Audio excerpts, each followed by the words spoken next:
হ্যাঁ, hello family, welcome to my YouTube channel. তোমরা সবাই কেমন আছো? আশা করছি তোমরা সবাই ভালো আছো আর আমিও খুব ভালো আছি। তো আজকে শুরুর দিকে রান্না দেখতে পাচ্ছ, কারণ আজকে ভিডিও করবো ভাবিনি। তো তারপরে ভাবলাম না, অনেক দিন হচ্ছে ভিডিও দিচ্ছি না, একটা ছোট্ট করে রান্নার রেসিপি শেয়ার করি। তো আজকের মেনুটাই তোমাদের সাথে শেয়ার করলাম। আর আজকের মেনুতে ছিল মাছের তেল আর ডাল, আর এটা কি বলে, কি শাক, কলমি শাক ছিল।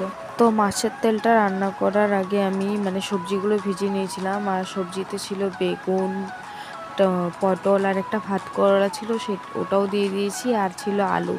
তো সবজিগুলো আগে ভেজে নেব, তারপরে মাছের তেলটার মধ্যে পরে সবজিগুলো অ্যাড করব। তো আজকে ভিডিও করব ভাবিনি, তারপরে ভাবলাম না করিনি একটু ছোট্ট করে, তাই ভিডিও করলাম। আর রান্নাঘরে গিয়েছি প্রায় তখন 12:30 বাজে, দাদা বাজার নিয়ে আসার পর। তো মাছের তেলে যা যা লাগে, পেঁয়াজ, রসুন, কাঁচামরিচ, টমেটো সব আমি কেটে নিয়েছিলাম। সবজি কাটা হয়ে গেলে না রান্না করতে এত সময় লাগে না। তো তারপরে আমি কড়াইতে পেস্টটা দিয়ে দিব। পেস্টটা দেওয়ার পরে পেস্টটা হালকা মজার পরে তারপরে রসুন আর কাঁচামরিচটা না আজকে আমি বাটিও নেই আর কিছু না, ছেঁচে নিয়েছিলাম, একটা গ্লাসে ছেঁচে নিয়েছিলাম, তো ওটাই দেবো। এরকম ছেঁচা মশলা অনেক সময় ভালো লাগে। তো ওই মশলাটা দিয়ে হালকা কষিয়ে নেব, তারপরে মাছের তেলগুলো দিয়ে নুন হলুদ যা লাগে সব কিছু দিয়ে দেবো। তো এক সাইডে ভাতও বসিয়ে দিয়েছিলাম, কারণ জানি যে মাছের তেল হতে তো অনেক সময় লাগে, কারণ মাছের তেলটা কি বলে, এটা টানতে অনেক সময় লাগে আর কি। তাই আমি ভাবলাম না, এক সাইডে ভাত বসিয়ে দিই, মাছের তেল হতে তো ভাতটা হয়ে যাবে। তো ভাতে আমার ভাতটা ফুটেও গেছে, ভাতের মার গালার সময় হয়ে গেছিলো।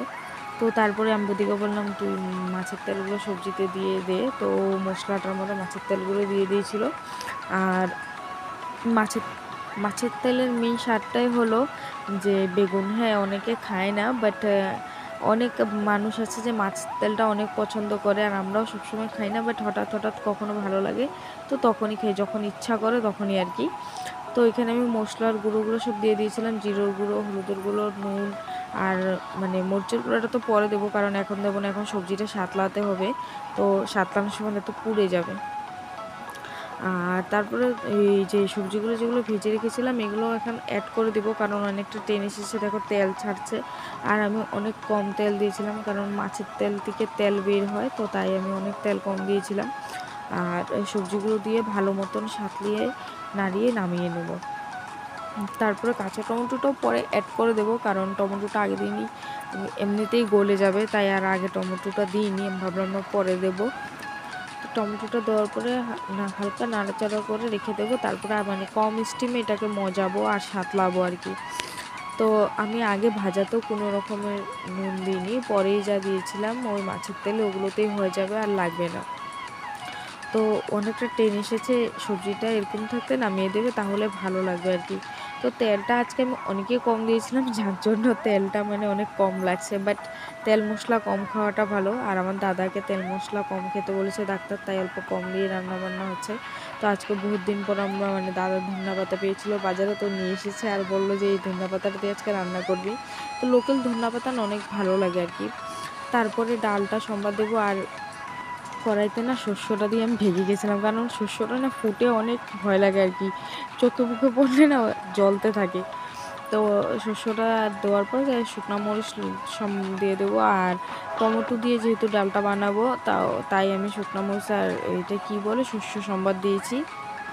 তারপর টমেটোগুলো দিয়ে দিয়েছি, আর টমেটোগুলো হালকা হয়ে গেলে ডালটাও দিয়ে দেবো। তো ডালে আমি গরম জল দিয়েছিলাম, যেটা ভিডিওটা হয়নি, বাট ভিডিওটা কিভাবে কেটে গেছে বলতে পারি না। ডালটা না খুব পাতলা বা খুব ঘন হলে ভালো লাগে না, তাই আমি ডালটা মিডিয়াম রেখেছিলাম, খুব পাতলাও না খুব ঘনও না। তো ডালটা সম্বাদ দেওয়ার পরে কিছু কাম ছিল ওগুলো করে নেব, কারণ অনেক দেরি হয়ে গেছে। আর আমার বৌদি শাক বেছে ধুয়েও রেখেছে ও। তো কামগুলো শেষ করে নেব, কারণ আজকে কারেন্ট নেই আর খুব গরম লাগছে। কালকে রাত্রে বৃষ্টি হয়েছিল, বাট তারপরেও রোদ তো তেমন নেই, কিন্তু গরমটা কমছে না। কি বলবো, এত গরম, একটা ফোসমা গরম। তো ওই কামধাম করার পরে স্নান করবো আবার, কারণ আমি কারেন্ট নেই না, পাগল হচ্ছে সব গরমে আর কি। তো ধন্যবাদ অল্প ডালও দিয়ে দিয়েছি, কারণ ভালো লাগে আর কি, ডালে ধন্যবাদটা দিলে তো আগের মতন মানে শীতকালে যেরকম ধনিয়া পাতাটার একটা সেন্ট থাকে না, ওই গরমকালে ওই সেন্টটা থাকে না, মানে সৌন্দর্য আর কি, এটা একটা আর কিছুই না, কোনো সেন্ট টেন্ট নেই ধনিয়া পাতাটা। তো ডালও কমপ্লিট হয়ে গেছে। তো এখানে আমি এখন শাকটা বানিয়ে নেব। আর শাকেরও ভিডিওটা মানে সোমবার দিয়েছিলাম, ওটা কীভাবে ক্লিপটা কেটে গেছে ওটাও জানি না। তো সোমবার আমি দিয়েছিলাম শুকনো মরিচ আর রসুন ছেঁচে দিয়ে দিয়েছিলাম। তো শাক আমাদের বাড়িতে এমনই পছন্দ করে, মানে কাঁচা মরিচ টরিচ খুব বেশি ঝাল আর কি শাকেও পছন্দ করে না। তো এক দুটো শুকনো মরিচ ফেলে দিয়ে দেয়, বা কখনো গোটা যদি কাঁচা মরিচ দিয়ে শাকে ওটা খাবে, কিন্তু ঝাল করে শাক খাবে না। আর শাকে তো হলদি একটু দিতে হয়, তাই একদম 1 চিমটে হলুদ দিয়েছি, কারণ শাকটা আবার হলুদ হলুদ হলে দেখতে ভালো লাগে না। সবুজ থাকলে মানে আমাদের বাড়ির সবাই পছন্দ করে আর খাবে আর কি। হলুদ হলুদ হলে খায় না, বলে শাকে, আমার দিদাও বলে যে শাকে হলুদ দিতে নেই, হলুদ 1 চিমটি দাও, যেহেতু তুমি রাত্রে খাবে, রাত্রে খাওয়ার জন্য 1 চিমটি হলুদ দিতে হয়। তো গাছের অনেকগুলো আম, মানে গাছের আম আমি সব পাড়িয়ে নিয়েছিলাম, কারণ গাছ থেকে আম পড়লে না সেই আমটা খাওয়ার জন্য পোকা থাকে ভিতরে, মানে অনেক পোকা হয়ে যায়।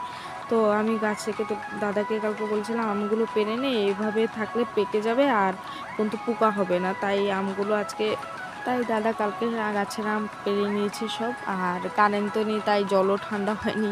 তারপর আমি একটা বোতল হালকা ঠান্ডা ছিল, ওটা বের করে জল খেয়ে নিয়েছি, কারণ অনেক জল পেশা পেয়েছিল আর কি। তো তারপরে সব কামধাম শেষ করে স্নান ধান করে খাওয়া দাওয়াও কমপ্লিট হয়ে গেছে, তারপরে তোমাদের সাথে দেখা করলাম। তো যদি আমার ভিডিওতে কিছু ভুল টুটেছে প্লিজ তোমরা আমাকে মাফ করে দেবে। আর আমার ভিডিওটা ভালো লাগলে লাইক কমেন্ট শেয়ার করে দেবে। আজকে খুব ছোট্ট একটা ভিডিও তোমাদের সাথে শেয়ার করলাম, যেহেতু ভিডিও করার কোনো কথাই ভাবিনি, তারপরে ভাবলাম না অনেক দিন হয়ে গেলো একটা ভিডিও শেয়ার করি। তো আমার ভিডিওটা ভালো লাগলে লাইক কমেন্ট শেয়ার করে দেবে, চ্যানেলটা সাবস্ক্রাইব করে দেবে। তো গাইস বাই।